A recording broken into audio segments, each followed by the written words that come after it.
Today we are talking about the female reproductive system.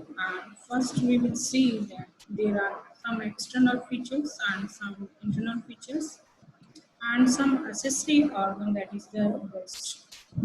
First, we will see the external part of the reproductive system, and collectively we will say that one in one term, that is the vulva.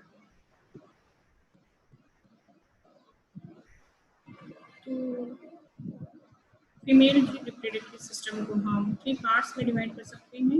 सबसे पहले external genitalia and internal genitalia and accessory reproductive organ. First, we will go for external genitalia. So we can see in this picture, so there are some structures that is labeled, and here we can see mons pubis, clitoris, and labia majora, labia minora, and vestibule, and urethral meatus, and vaginal orifice, and anal orifice. What is the function of the external female reproductive system? External female reproductive structures, whatever that is present at this system, they facilitate to enter the sperm in uterus, and they protect all the internal genital organ from the any infection, any germs, any pathological cause. So there are some function that is mainly they can perform as vagina. We can say this is the birth canal and the sperms are deposited here. And the uterus, this is the location where embryo can develop into a fetus, and fallopian tube where a sperm can fertilize with an egg, and ovaries is produced and releases egg. So external structure, so these are structures mons pubis, labia majora, labia minora, clitoris, and vestibule. And in the vestibule, there are some opening, that is the urethral vaginal opening, and some glands that is located inside and outside the vestibule, that is the Bartholin glands and skinny glands. In the internal structure, this external part that is vaginal orifice that is connected to vagina, and to uterus, fallopian tubes, and ovaries. Now we will study with every structure of the external genital. First, we will study mons pubis. It is a region that it consists of adipose tissue that located above the vagina, and it is covered completely with the hair, pubic hairs. And labia, it is divided into two parts. There are two types of lips. That is the big one, that is outer side, that is the labia majora, and inner one, that is the labia minora. And that is both are both having enormous nerve endings and blood vessels, and they protect the internal organ from the any pathogens, and they contribute in the sexual arousal function. Labia majora is a fleshy and large compared to labia minora, and it contains sebaceous gland, and after puberty it is covered with a pubic hair, and it closes labia majora, minora, and all the internal reproductive organs. Labia minora, smaller folds, and that cover the vestibule, and there is no hair follicles, no sweat gland, but it has sebaceous gland, erectile muscle fibers, and humerus vessels and nerve endings. And you can see here in the pictures very clearly labia minora, clitoris, and there is the foreskin of the clitoris. We can see say that is the hood of the clitoris and the glans of the clitoris. Clitoris is a small cylindrical erectile body and measure 1.5 to 2 centimeter long, and it is situated most anterior part of the vulva, and where two labia minora meet at where clitoris facet. It is very sensitive often because there are numerous nerve sending facets and they they are contribute to stimulation and they can erect. Vestibule is formed by the labia minora and it encloses some opening that is urethral and vaginal opening. And some ducts, the greater vestibule gland, Bartholin glands, they also open into the vestibule. Urethral opening that is situated in front of the vaginal orifice and it is 1.5 centimeter below the pubic arch. Vaginal orifice lies in the posterior end of the vestibule and completely enclosed by the septum that is called a hymen. And this is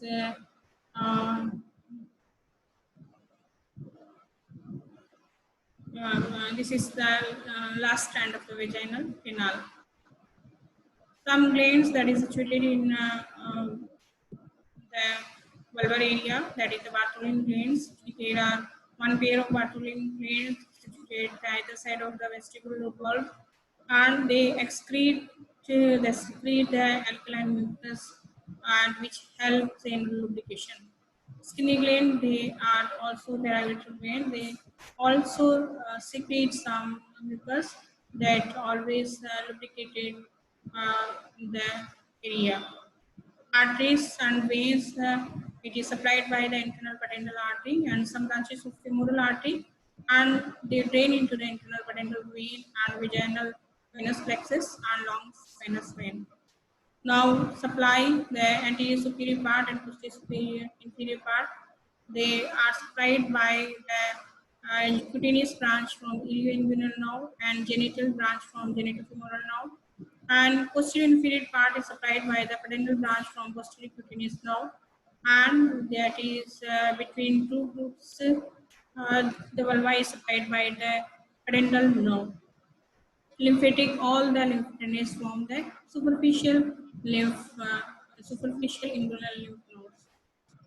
Now we will start the internal genital organ, and it we will first is vagina. Commonly, it is called birth canal. It is 4 to 5 inches long, and there is the acidic pH, the acidic, and it is a fast passageway for sperm to the egg and menstrual bleeding, and it is an organ of copulation and forms the birth canal for fertilization. You can see here in this picture the vagina, and the structure is composed of vagina is composed of two walls, anterior and posterior wall. Anterior wall's length is 7.5 centimeter, whereas posterior wall's length is 10 centimeter.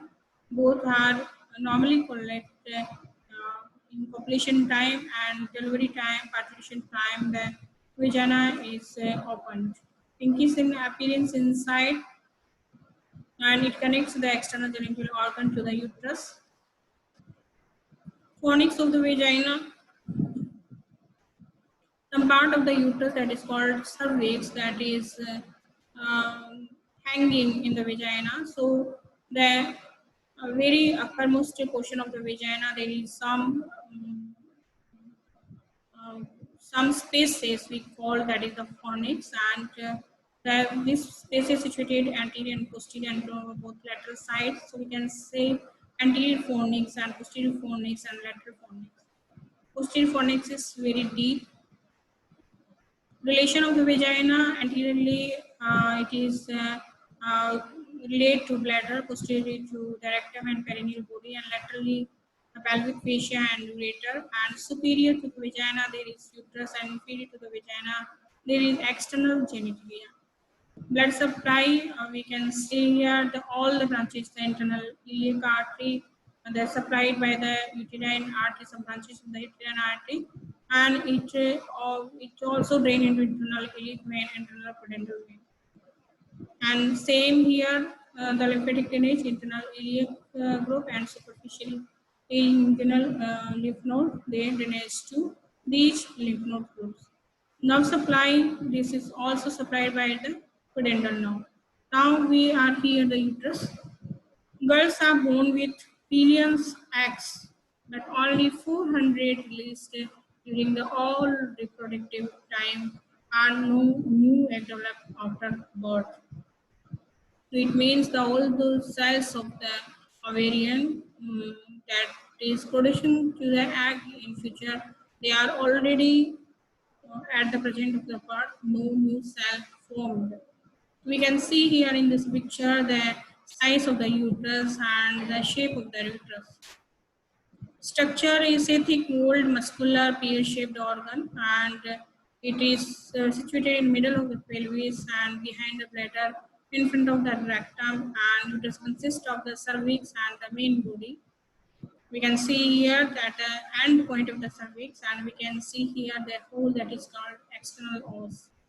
Cervix is the lower part of the uterus, and it has its canal. We can say that endocervical canal, and it open into the uterus and the vagina to the external walls and internal walls.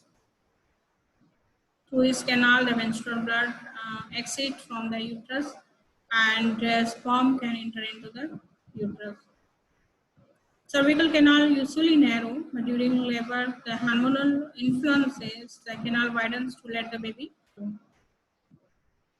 Function, it is a very important function of the uterus to sustain a developing fetus and prepare for the possibility for each month and termination of the pregnancy, it expels the uterine content. We can see anteriorly it is related to uterovesical pouch and posteriorly recto-uterine pouch, and laterally there is broad ligament uterine tubes, and superiorly there is intestine and inferiorly vagina. Measurement and parts measure 8 cm long, 5 cm wide, and 1.25 centimeter thickness, and weight is 50 grams, and it is divided into three parts, that is the body, fundus, and cervix. We can see here there is the body, and fundus, the upper part, that is the fundus, and cervix. The opening of the uterine tube and upper portion of that side, that is the fundus, and the lower part is the cervix. There is layer, we can see here, that is endometrium, myometrium, and perimetrium. Endometrium is the most inner part, and every month that is prepared for the implantation of the fertilized egg. But if there is no implantation of fertilized egg, then it is wiped out through the menstrual blood. Myometrium, it has the muscles, so it is very important contraction of the uterus. Perimetrium, it is the serous membrane that is layered at the outer surface of the uterus.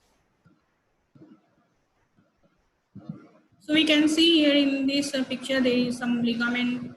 This is the peritoneum. So we can say this is the peritoneal ligament, and here we can see this is the broad ligament, and some part that is attached to the salpinx, fallopian tube. We can say mesosalpinx, mesoovarian, and this is the part mesometrium, that is the part of the broad ligament. And the ovary is also attached to the uterus, that is the round ligament, ovarian ligament. And some parts of the broad ligament that is stretched from the fallopian tube to the pelvic wall, that is called suspensory ligament, that suspend the uterus into the pelvic cavity. And fibromuscular, some fibromuscular ligaments also, they are also made up of fibrous and muscular muscles, and these are round ligament and transverse cervical ligament and uterosacral ligament. So these are all the ligaments of the uterus. So we can see here there are some pouches that is in between the bladder and uterus and rectum, because the peritoneum is layered uterus and rectum and bladder in such a way that there is formation of the folds in between them.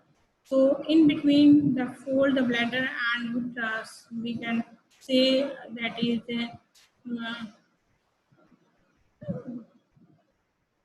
we will say uterovesical pouch, and between the rectum and uterus we can say recto-uterine pouch. So if there is any fluid collection, if there will be any abnormality, so there will be clinical symptoms will appear. Blood supply uterine artery and internal iliac vein that is drained from the uterus. We can see here in this picture the blood supply of the ovary, uterus and vagina in a single picture. Lymphatic it is also drained into the superficial and deep inguinal lymph nodes. And now supply parasympathetic and sympathetic nerve supply. Now we will see fallopian tube. Fallopian tube connect to each ovary and egg will enter from the femoral part and then it will reach the ampulla area and where the sperm will come and the egg will be fertilized. So it will die within 48 hours if the fertilization did not occur. So fallopian tubes we can see here the 5 to 5 centimeter 5 inches and 10 to 13 centimeter long, extend from the upper edge of uterus towards the ovaries, and it is lined by the tiny hair-like projection that's called cilia. Cilia muscles in the tubes will propel an egg downward through the tube of the uterus, and egg may be fertilized by a sperm in the fallopian tube.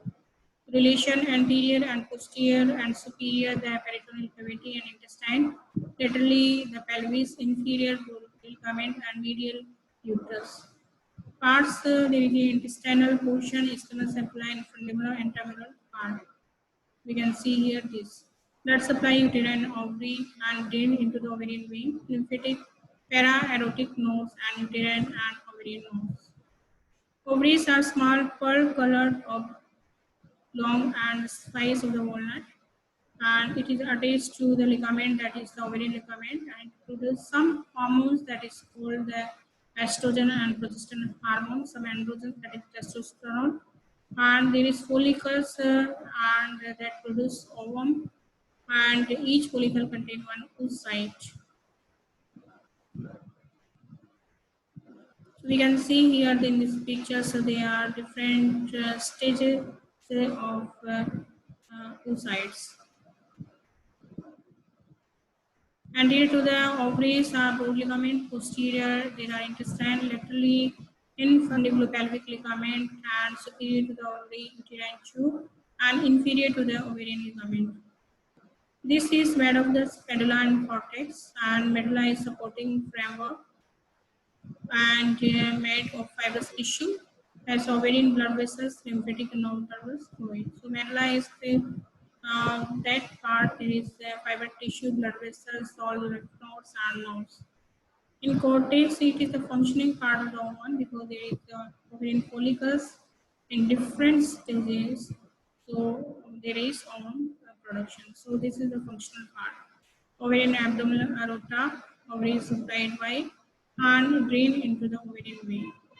Along the ovarian vessel tube, para-aortic node, now supplied by the T10 spinal segment, spinal nodes of the T10 segment.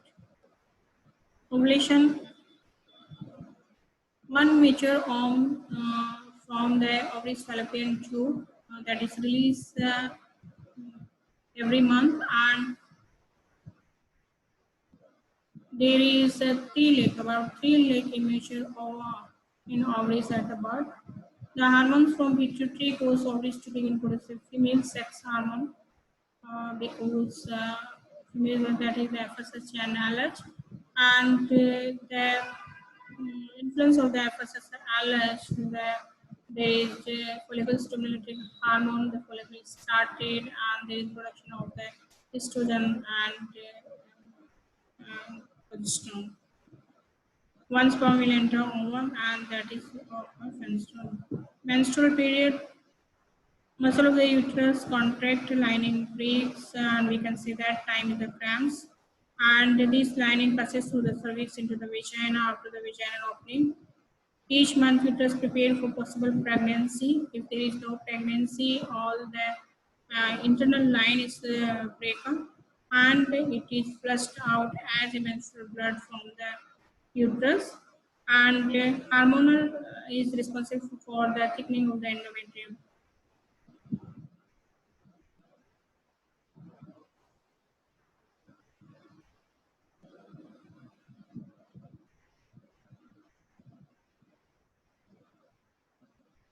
So this is all about the reproductive system, and today we know that all the parts of the internal organ and the parts of the external organ of the reproductive system of the female, and we can define well now. Thank you so much.